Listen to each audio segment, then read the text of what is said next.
Son 360.000 personas al año las que la Defensoría Penal Pública defiende ante los tribunales de justicia. Cumple así el mandato constitucional de que toda persona imputada por un delito tiene derecho a ser defendida por una abogada o abogado capacitado técnicamente para que la defensa sea de verdad. En 2020, la justicia penal vivió la misma grave alteración de funcionamiento que todo el país por la pandemia, y el sistema de justicia tuvo que adaptar su intensa actividad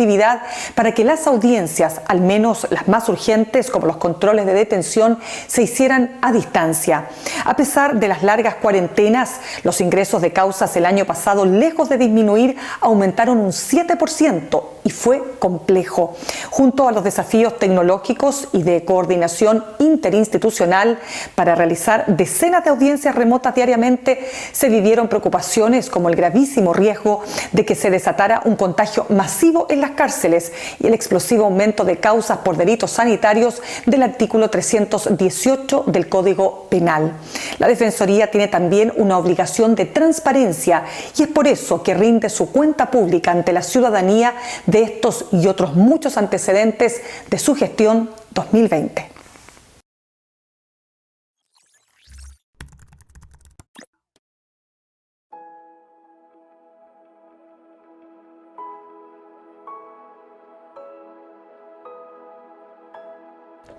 Buenos días. Saludo a todos y a todas quienes asisten a esta cuenta pública virtual de la Defensoría Penal Pública, que por segundo año consecutivo modifica su tradicional formato presencial debido a las restricciones sanitarias por la pandemia de COVID-19.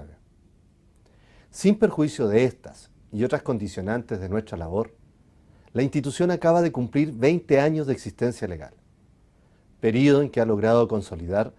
las diversas prestaciones que integran su misión de entregar defensa penal de calidad a toda persona que lo requiera. Nos encontramos además en una expectante etapa de transición. Después de 2 exitosos periodos que lideró el ex defensor nacional Andrés Manque Malczewski, y a la espera de la llegada de la nueva autoridad institucional,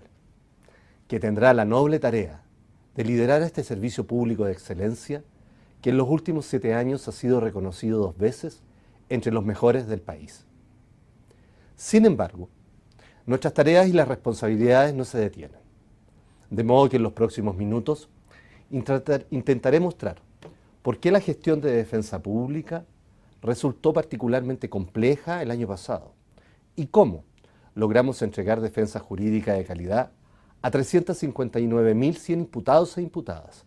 un 7% más que en el año 2019. Parto este balance creyendo que el año pasado cumplimos en lo técnico, pero sobre todo en lo humano. La mentada mística de la Defensoría Penal Pública nos volcó a todos y a todas para cautelar, por ejemplo, los derechos de una población muy vulnerable y a menudo demasiado olvidada, las personas privadas de libertad. Esa motivación nos llevó una vez más a empatizar con ellos y con ellas, a entender, por ejemplo, que la suspensión de las visitas carcelarias ha dejado a muchas madres sin ver a sus hijos durante meses, con el defensor o defensora pública como su único vínculo con el exterior y con sus familias. Visitar las cárceles en este periodo no solo significó verificar protocolos y medidas de prevención sanitaria, sino también conversar con internas e internos para informarles del contexto, conocer sus angustias, contenerlos emocionalmente y reducir su ansiedad. A eso nos debemos, a una vocación institucional, a un sentido de servicio que el año pasado logró desplegarse tras el escudo que nos sitúa como la última barrera de protección penal del ciudadano frente al poder persecutor del Estado. Ese es el valor de nuestra función pública y agradezco a todas las personas de la Defensoría y en especial a sus 13 asociaciones de funcionarios y defensores por su esfuerzo y por la colaboración permanente que en este año 2020 fueron mucho más notorios que nunca. Tras el impacto del estallido social del 2019, en una labor reconocida por diversos organismos internacionales de derechos humanos, la gestión de la defensa pública estuvo marcada por un desafío mayor, la pandemia, que alteró y afectó nuestras vidas y las de nuestros usuarios, obligando a la institución a modificar radicalmente sus mecanismos de atención. Tras la detección de los primeros contagios, la institución activó el 16 de marzo el Plan de Resguardo Institucional, que buscó no solo proteger a nuestros equipos, sino garantizar la continuidad del servicio para cautelar el efectivo acceso a la justicia de todas las personas. Junto con el cierre de nuestras oficinas a la atención presencial a partir del 23 de marzo y el inicio del trabajo remoto, se activaron diversas estrategias jurídicas para descomprimir un sistema carcelario colapsado por más de 42.000 personas privadas de libertad, 30% de ellas en prisión preventiva y con una sobreocupación superior al 140% en los 10 centros penitenciarios de mayor hacinamiento, como lo informara en su momento el Instituto Nacional de Derechos Humanos. Defensoras y defensores públicos presentaron más de 5.000 solicitudes de cambio de medidas cautelares de adultos y de adolescentes, apoyaron cientos de postulaciones a libertad condicional e interpusieron decenas de amparos en favor de internos e internas en grupos de riesgo sanitario. Este esfuerzo inicial valió la pena, porque ya a fines de abril cerca de 4.000 personas, casi el 10% de la población penal, había dejado las cárceles para seguir cumpliendo sus condenas o medidas cautelares en sus domicilios. Quiero aquí reconocer a nuestros equipos por lograrlo, a su vez también por la debida coordinación lograda con Gendarmería de Chile, los Ministerios de Salud y de Justicia y de Derechos Humanos, lo que nos permitió desde mediados del mes de abril realizar operativos de defensa y de salud en las cárceles para entregar información precisa y reducir los niveles de ansiedad de la población carcelaria, en momentos que ya se contaban con 26 personas internas y con 70 funcionarios penitenciarios contagiados por el coronavirus. La Defensa Pública organizó visitas presenciales de inspección a las cárceles y participó en la definición y en el control de protocolos sanitarios en centros penitenciarios y de tribunales, entre otras tantas tareas. La institución también impulsó coordinaciones similares con ambas policías, el Poder Judicial y el Ministerio Público, para sistematizar el uso de plataformas colaborativas y habilitar el uso de tecnologías para facilitar el contacto remoto y la realización de miles de audiencias, activando mecanismos de atención telemática para los usuarios, sus familias y el público en general, ampliando así las vías de contacto con la institución. En este contexto, de relevo dos hitos. Primero, la habilitación en la web de la plataforma Mi Defensoría, que permite a los usuarios acceder con su clave única a datos de sus causas, conocer a su defensor o defensora pública o agendar una hora de atención. Y el segundo, el uso de herramientas de inteligencia artificial en una aplicación que disponibiliza información que es relevante para facilitar el trabajo cotidiano de la defensa pública en audiencia. Esas y otras medidas permitieron que defensoras y defensores públicos participaran en más de 213.000 audiencias de control de detención,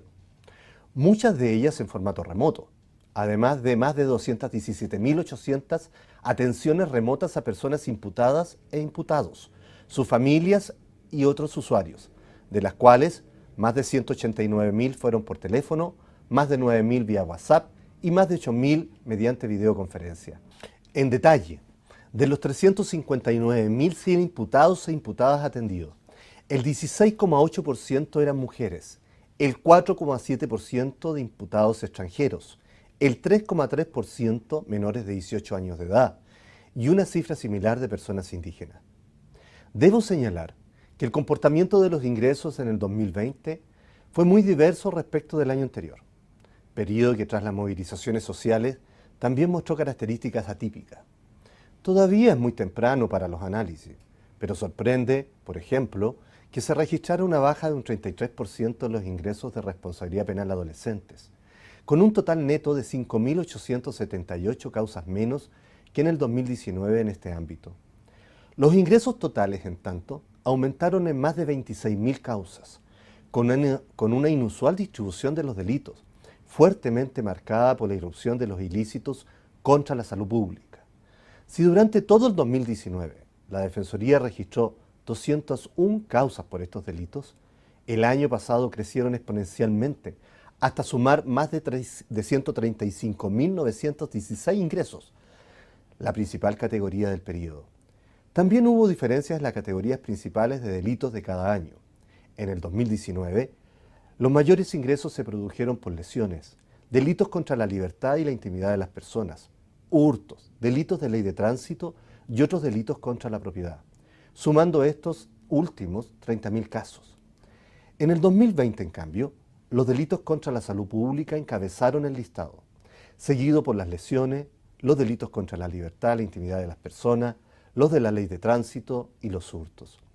Pese a sumar más de 20.000 causas, los otros delitos contra la propiedad hoy no figuran entre los 5 primeros del periodo. A propósito del exagerado uso de la prisión preventiva como pena anticipada, que sistemáticamente ha denunciado la Defensoría Penal Pública, se dio una disminución en este ámbito, pues solo el 5,1% de las causas ingresadas recibió esta medida cautelar o la de internación provisoria para los menores de 18 años de edad. Así, entre 2019 y 2020, la cifra neta de prisiones preventivas decretadas disminuyó de 23.115 casos a 18.402. Más allá del contexto, quisiéramos que esta baja también fuera el reflejo de una revisión mejor desde el punto de vista jurisdiccional y de un cambio en los criterios de persecución penal. Sin embargo, la tasa de imputados parece desmentirlo, pues la cifra de 2.250 imputados por cada 100.000 habitantes fue incluso levemente superior a la del año anterior. Las solicitudes de ilegalidad de la detención, en tanto, aumentaron de 13% en 2019 a un 24,2% en un 2020, aunque las ilegalidades efectivamente declaradas cayeron de un 23,1% a un 13,5%, manteniéndose relativamente estable el total de estas últimas. En términos netos, entre enero y diciembre del 2020 se terminaron 232.738 causas, con una baja histórica cercana al 30% respecto del año anterior. De ese total, 32.401 imputados terminaron como inocentes o no condenados, equivalentes al 14,9% del total de términos, similar al 2019. Por último, un 4% de quienes terminaron sus procesos como inocentes o no condenados estuvieron en internación provisoria o en prisión preventiva. El tema mantiene su urgencia, pues en el 51,3% de los casos, esa medida cautelar se extendió entre 16 días y 6 meses, y en otro 21,9% duró 6 meses o más. También destacan los resultados de nuestros distintos modelos de defensa especializada. En responsabilidad penal adolescente, por ejemplo, los ingresos bajaron un 33%, mientras que en defensa penal indígena aumentaron un 13%. En defensa penitenciaria, en tanto, se atendieron a 24.222 requerimientos con una disminución de un 22%. Durante este particular periodo, la Defensoría Penal Pública también intervino activamente en diversos debates jurídicos surgidos como efecto de la crisis sanitaria causada por la pandemia. Uno de los principales fue sin duda la pertinencia o no de realizar juicios orales en formato remoto, a partir de la postergación y de la suspensión de miles de audiencias en los tribunales de garantía y en los de juicio oral en lo penal. Respecto de los juicios remotos, la Defensoría ha sido consistente desde un comienzo en señalar que el juzgamiento de los ilícitos de imputados o de personas siempre debe respetarse la voluntad de nuestros representados y que en tales juicios estos deben ser tramitados según las reglas y los principios debidamente respetados por todos, a fin de otorgar legitimidad tanto a la investigación como también a la eventual condena impuesta por el Estado. La independencia judicial alude aquí al juzgamiento de cada caso en forma específica y no a la forma en que se organizan los juicios, tema que solo puede ser regulado por ley y que a falta de esta, un protocolo acordado entre todos los intervinientes es la única forma de garantizar un mínimo de igualdad de juzgamiento. Desde mediados del año 2020, esa ha sido nuestra exigencia, y así lo hemos planteado ante la Mesa Interinstitucional del Ministerio de Justicia y Derechos Humanos, la Comisión Nacional de Justicia y ante el Senado, al señalar que esta igualdad estaba siendo afectada. Afortunadamente, podemos decir que en diciembre pasado, la Subsecretaría de Justicia abrió una mesa para debatir este tema, instancia que hoy está a puertas de entregar un protocolo para la realización de juicios orales que permita reactivar las causas recogiendo los 4 criterios mínimos promovidos por la institución. Primero, la presencialidad de al menos un juez del tribunal en la sala de audiencias durante el juicio oral. Segundo, el lugar y el control de la prueba, privilegiando siempre la declaración presencial de testigos y peritos. Tercero, las formas de incorporación de la prueba y el ejercicio de la litigación. Y cuarto, que durante el juicio se asegure la comunicación permanente y confidencial entre el acusado y su defensor. Más allá de casos puntuales, debemos agradecer la colaboración de todos los intervinientes para concordar estos criterios mínimos. Valoramos también que el citado protocolo resguarda a los grupos más vulnerables con juicios suspendidos, priorizando en las agendas judiciales a imputados privados de libertad y a otros grupos prioritarios. Otro debate relevante tuvo que ver con las causas asociadas exclusivamente a delitos por infracción de medidas sanitarias, particularmente del artículo 318 del Código Penal. La mayoría de ellas suspendidas durante la vigencia del estado de excepción constitucional de catástrofe. Aunque esta cifra sigue cambiando, sabemos que hasta marzo pasado, más de 352.000 personas habían sido detenidas por incumplir normas sanitarias, aplicándose a la mayoría no solo una sanción administrativa, sino también una imputación penal. Aunque la Defensoría respeta los criterios de persecución penal del Ministerio Público, desde nuestro rol hemos sostenido desde el primer día argumentos jurídicos para lograr en estrados que los tipos penales atribuidos sean interpretados conforme a derecho. Al efecto, cada vez más son los tribunales que acogen nuestra postura, según la cual la mayoría de las detenciones producidas corresponden a una falta que no admite detención y una puesta posterior a disposición ante el juez respectivo. Ello no supone impunidad, solo da cuenta de la importancia de aplicar adecuadamente las reglas procesales vigentes, para que cada caso se tramite conforme a derecho, evitando la imposición de penas desmedidas en casos de mera desobediencia, cuando no hay una afectación real a un bien jurídico protegido, como lo es la salud pública, y de paso, reduciendo el riesgo sanitario que implica el traslado de detenidos hacia comisarías, tribunales y cárceles.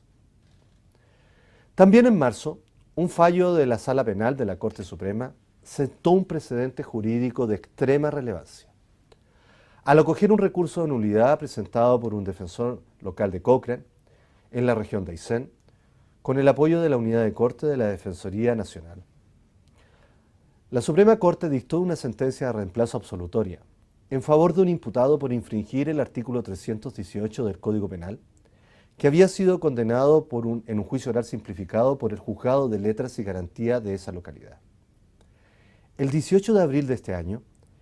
una persona había sido controlada por la policía en la vía pública 20 minutos después de iniciado un toque de queda. La defensa pública valora que, según el fallo pronunciado por la Sala Penal de la Excelentísima Corte Suprema, deambular 2 sujetos en calles desiertas, por muy prohibido que esté por la autoridad, no es absolutamente idóneo para generar un riesgo para la salud pública, zanjando así este debate. Otra situación que igualmente preocupa a la Defensoría es la alta cifra de casos en trámite, que hará evidente la necesidad de contar con recursos extraordinarios para suplir la falta de dotación suficiente que nos permita hacer frente a esta alta concentración de casos cuando estos se reactiven. Pero más allá de estas contingencias y estos debates, en sus 2 décadas de existencia de la Defensoría Penal Pública, esta institución se ha caracterizado, entre otras cosas, por buscar diagnósticos certeros sobre su quehacer, anticiparse a los escenarios y definir estrategias consistentes para asegurar los derechos de las personas, la difusión de esos derechos en el ámbito penal y el posicionamiento institucional en el debate de las políticas públicas relacionadas. Es así que bajo el alero de una agenda estratégica previa, que fue ajustada en enero del año 2020, desde mucho antes del inicio de la pandemia,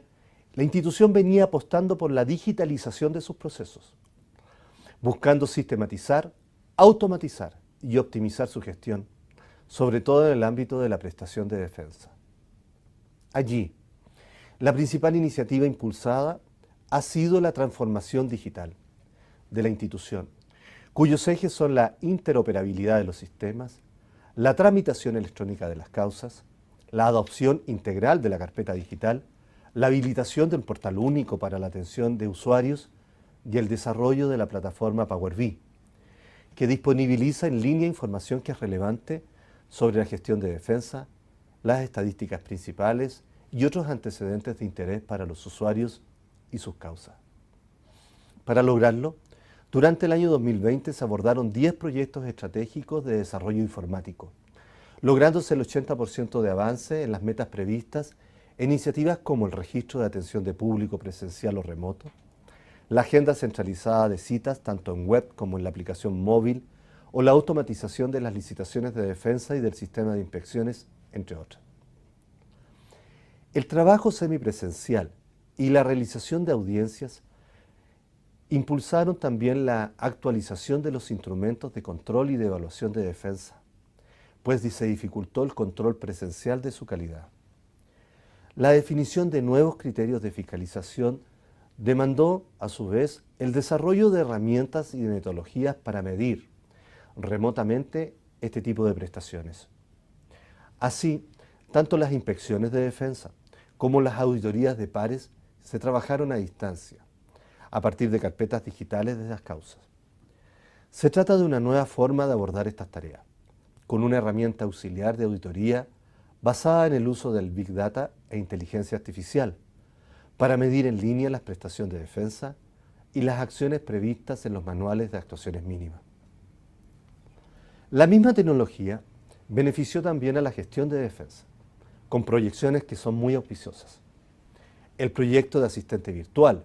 surgido como un piloto en la Defensoría Local de Puente Alto y luego ampliado a Coquimbo, San Antonio, San Joaquín, La Florida, Talagante, Rengo, Linares y Coyhaique, tuvo por objetivo desarrollar una solución informática que envía al teléfono de nuestros defensores y defensoras información relevante sobre sus causas vigentes o terminadas, sobre las posibilidades de una prisión preventiva, los plazos de investigación y los posibles argumentos valiosos para las discusiones de medidas cautelares, de legalidad de detención y la incorporación de criterios de derechos humanos en estos debates. Mediante modelos predictivos que procesan mucha información para calcular probabilidades, esta solución genera una herramienta de auditoría en línea capaz de comparar los comportamientos predichos con las actuaciones reales para focalizar mejoramientos progresivos en la prestación de defensa. Pero el nuevo contexto nos exigió también otros esfuerzos muy diversos. Por ejemplo, la prueba que habilita a los abogados y abogadas para ejercer la defensa pública, la cual debió adaptarse completamente a un formato online. El primer proceso, realizado en abril del año 2020, supuso la habilitación simultánea de 41 salas virtuales en todo el país, en las que 685 personas rindieron el examen general y 291 el de defensa penitenciaria. Dada la suspensión de gran parte de las actividades presenciales, la atención de usuarios asumió un rol relevante. En diciembre se aprobó el nuevo manual del Sistema de Información de Atención a Usuario, que sistematiza la normativa existente, y se diseñaron diversos protocolos acerca de cómo deben ser atendidos nuestros usuarios y usuarias a través de nuestros canales presenciales o remotos. Este trabajo se mantendrá durante el año 2021, privilegiando la atención telefónica como un eje central del contacto con nuestros usuarios. Cierro esta mención destacando que sin los pasos previos dados por la Defensoría en temas como transformación digital, automatización del control, apoyo tecnológico a la defensa y priorización de la atención de nuestros usuarios, no hubiéramos podido hacer frente al desafío que nos impuso la actual pandemia. En el área de la defensa, el énfasis estuvo en crear, ampliar y fortalecer los distintos programas de defensa especializada, para recoger adecuadamente las necesidades especiales de protección de los distintos grupos vulnerables. La labor más importante en este ámbito buscó resolver una brecha de cobertura detectada tras el estallido social de fines del 2019, respecto de la prestación de defensa desde los actos iniciales de la persecución penal en contra de las personas, es decir, el momento inmediatamente posterior a su detención. Como el diseño original de la institución no incorporó una prestación orgánica y sistémica de defensa en esta etapa procesal, la Defensoría se abocó a diseñar un modelo de defensa en las primeras horas de detención en comisaría, esfuerzo en el que contó con el decidido apoyo técnico del programa de Eurosocial Más de la Unión Europea. Su objetivo es materializar la cautela y el resguardo de los derechos humanos en la primera etapa del proceso penal, cuando imputados e imputadas están más indefensos y vulnerables ante eventuales afectaciones de sus derechos por agentes del Estado. En efecto, ello implicaba la existencia de una cifra negra de personas que, habiendo sido detenidas eventualmente, vieron vulnerados sus derechos, como lo advirtieron incluso distintos organismos internacionales de derechos humanos que visitaron el país. Un reciente estudio encargado por la institución a la consultora CADEM, y que luego profundizaré, muestra no solo que la mayoría de los encuestados, el 73%, considera que el nivel de protección de los derechos humanos en las cárceles es bajo, sino también lo es en el caso de una detención o al permanecer detenido en un recinto policial, alcanzando un 64% en ambos casos. Surge entonces este modelo de defensa de comisaría, que fue presentado en febrero pasado junto con una guía para su puesta en marcha en todo el país, partiendo en las 6 regiones elegidas como piloto: Antofagasta, Metropolitana Sur, Metropolitana Norte, O'Higgins, Maule y Los Ríos. Al efecto agradecemos también la disposición de Carabineros de Chile y de la Policía de Investigaciones para asegurar el éxito de esta iniciativa, que ha requerido de la colaboración y del compromiso directo de ambas policías, y que en el caso de la Policía Uniformada se tradujo recientemente en la firma de un convenio que incorpora, entre otras cosas, su respaldo en la instalación y el funcionamiento efectivo de este modelo. Dar este paso nos permitirá cerrar una brecha en el proceso penal y ayudará al Estado a cumplir con sus obligaciones de acceso a la justicia y al debido proceso. Será la salvaguarda en la prevención de la tortura y de otras afectaciones a la integridad de las personas detenidas, y posibilitará una mejora continua de los procedimientos policiales, cuestión en la que nos enorgullece como institución poder aportar. También dentro del ámbito especializado, la institución elaboró un nuevo modelo de defensa penitenciaria, buscando mejorar la atención de miles de personas condenadas privadas de libertad,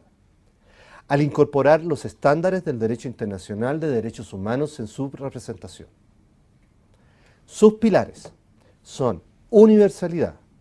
cautela y protección ante las vulneraciones de derechos humanos, facilitación para la reinserción y acompañamiento a la libertad. Nuestro objetivo es aportar más y mejor a la obligación del Estado de cautelar los derechos humanos de la población penal y su camino a la reinserción.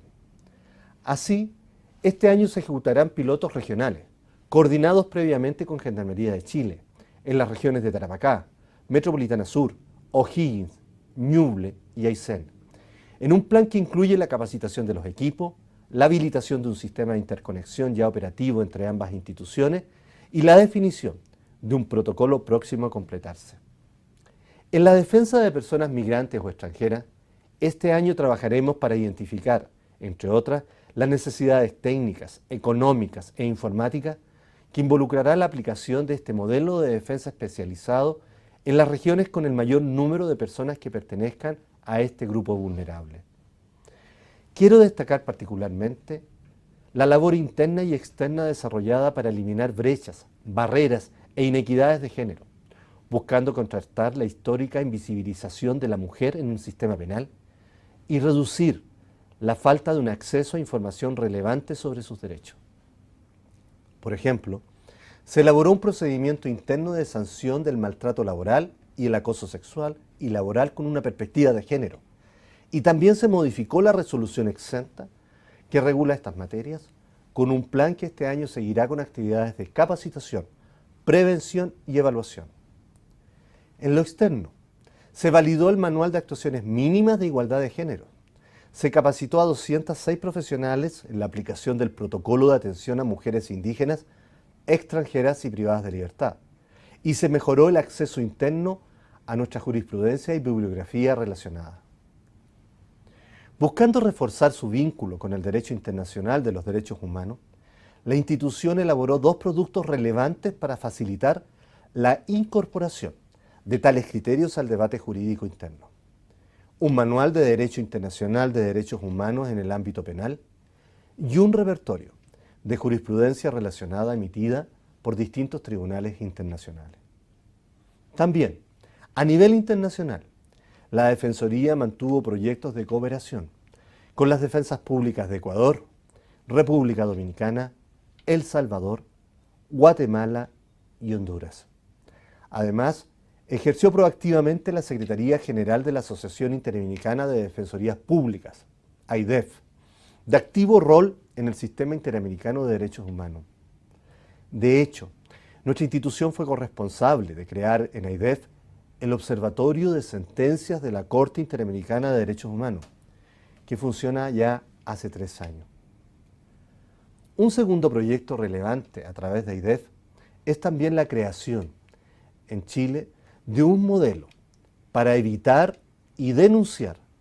la violencia institucional contra las personas privadas de libertad. El diseño regional del sistema de registro, comunicación y atención integral a víctimas de violencia institucional carcelaria, denominado CIRCA-IVI, también fue asistido técnicamente por el programa Eurosocial Más y avanza en su desarrollo y por lo tanto será uno de nuestros principales desafíos para este año. No puedo dejar de mencionar diversos logros en materia de infraestructura institucional y que también nos llenan de orgullo, como lo es el término de la licitación y el inicio de las faenas para la construcción de la nueva Defensoría Local de Alto Hospicio, en la región de Tarapacá, la aprobación y el financiamiento para la edificación de las nuevas oficinas de la Defensoría Regional de la Araucanía y de la Defensoría Local de Temuco, la obtención de las concesiones para el uso y la elaboración de los proyectos de inversión para las nuevas defensorías locales de Viña del Mar, Quilpué y Osorno, y la reinauguración de la remozada Defensoría Local de Colina, entre otras iniciativas en marcha, como lo es el nuevo edificio institucional para la Defensoría Regional de Ñuble y la Defensoría Local de Chillán. En esta exposición he querido marcar 2 conceptos centrales de nuestra gestión durante el año 2020. Primero, y que pese a los múltiples dificultades y gracias al esfuerzo de nuestros equipos, la institución logró hacer frente a las demandas emergentes que impuso la pandemia. Y segundo, que también logró sostener los avances de su agenda estratégica, que apunta a materializar la visión de la Defensoría como una institución pública autónoma, reconocida positivamente como un servicio de defensa penal de excelencia para todo aquel que lo requiera, participando en la generación de políticas públicas en el ámbito penal. Entre otros objetivos, esa cartera de proyectos busca lograr mayores niveles de agilidad y de eficiencia en los procesos, mediante el procesamiento de tareas repetitivas y masivas, el registro y el respaldo digital de documentos, la simplificación de los sistemas y el mejoramiento del monitoreo y control de la calidad de la defensa. Sin embargo, no podemos olvidar diversos desafíos pendientes para toda la justicia penal, partiendo por la crisis de credibilidad de todas sus instituciones. Algunas cifras del estudio CADEM que mencioné confirman nuestro diagnóstico previo y nos aportan, además, pistas para orientar las respuestas futuras que requeriremos. Por ejemplo, 2 de cada 3 personas encuestadas, el 63%, no cree que el sistema de justicia respete y garantice los derechos humanos, pues sus principales falencias son, entre otras, juicios y condenas que dependen del nivel socioeconómico o del origen de las personas, con un 52%,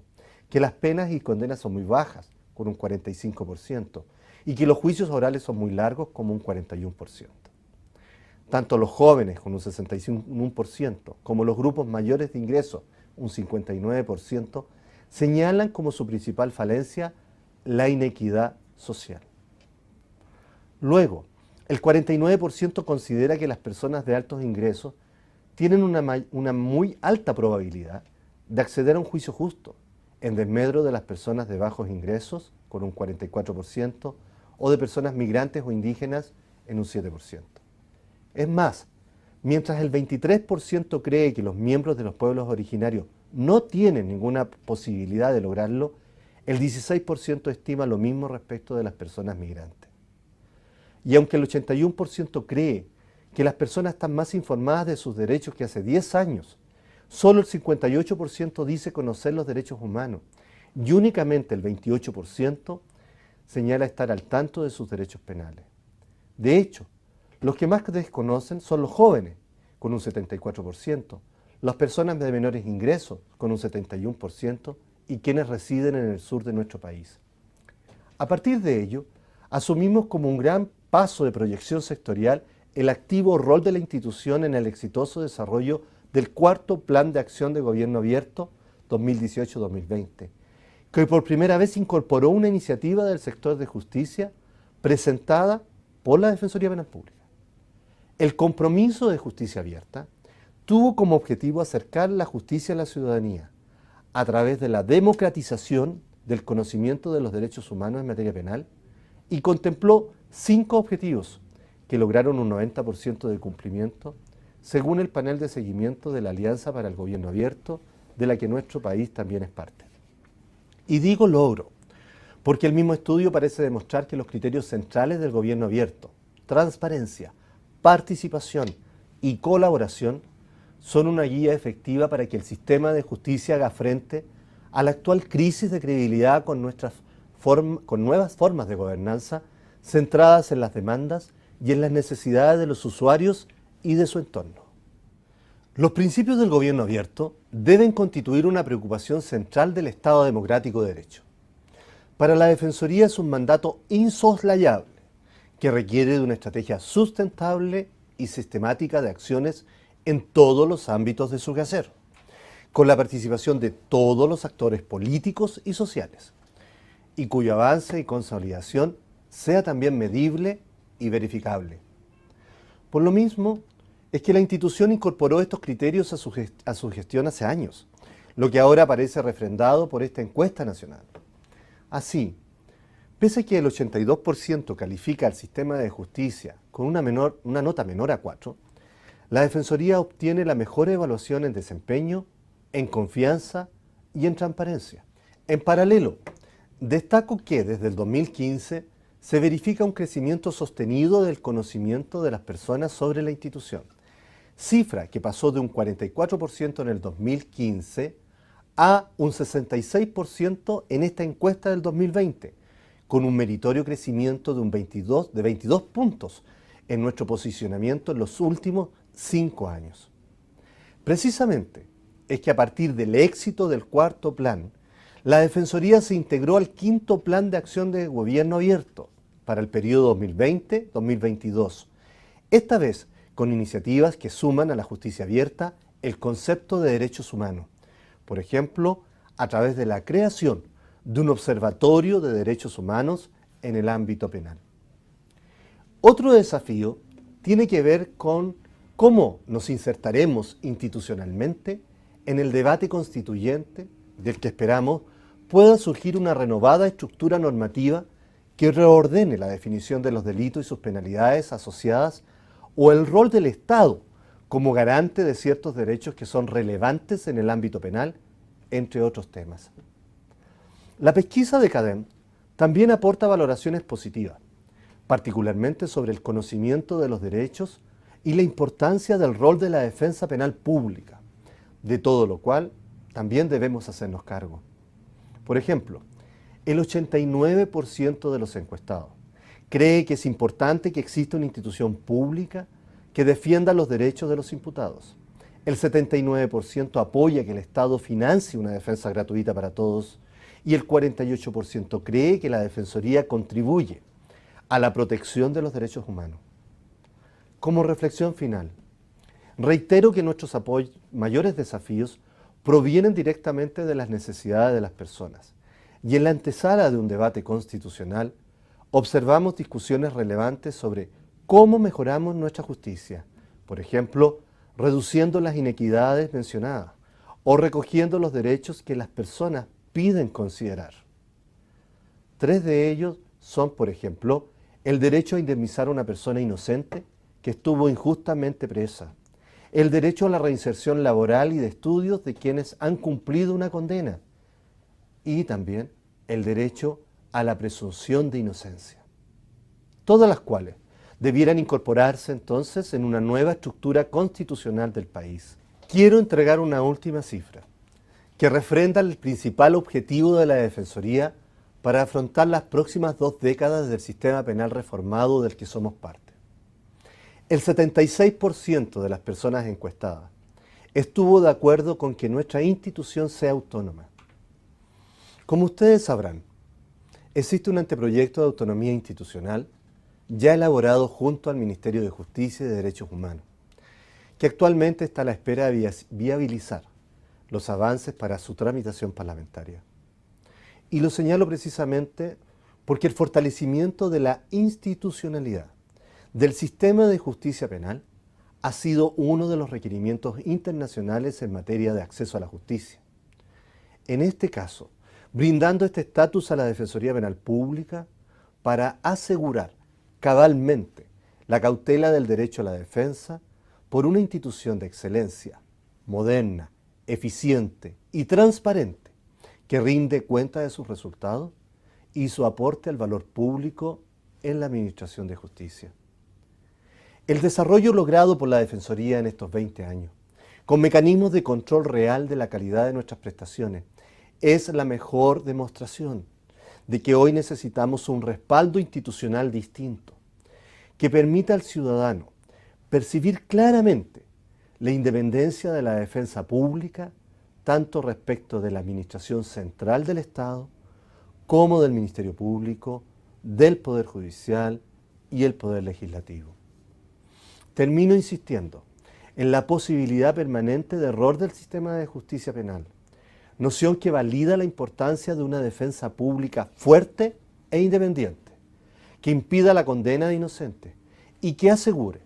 las herramientas legales suficientes para enfrentar el poder punitivo del Estado en igualdad de armas con la persecución penal. Tras el estallido del 2019 y la pandemia que seguimos viviendo, hay algo que sabemos con certeza. El devenir es insospechado. Es decir, no sabemos qué nos depara el futuro próximo. Y por lo mismo, tenemos la obligación de aprender de la incertidumbre y no sacar conclusiones apresuradas. Algunas respuestas para entender el año tardarán en llegar, pero mientras tanto, hagámonos las preguntas correctas para incorporar tales aprendizajes por nuestros funcionarios y funcionarias y por las personas que atenden. Porque, como sabemos, sin defensa no hay justicia. Muchas gracias.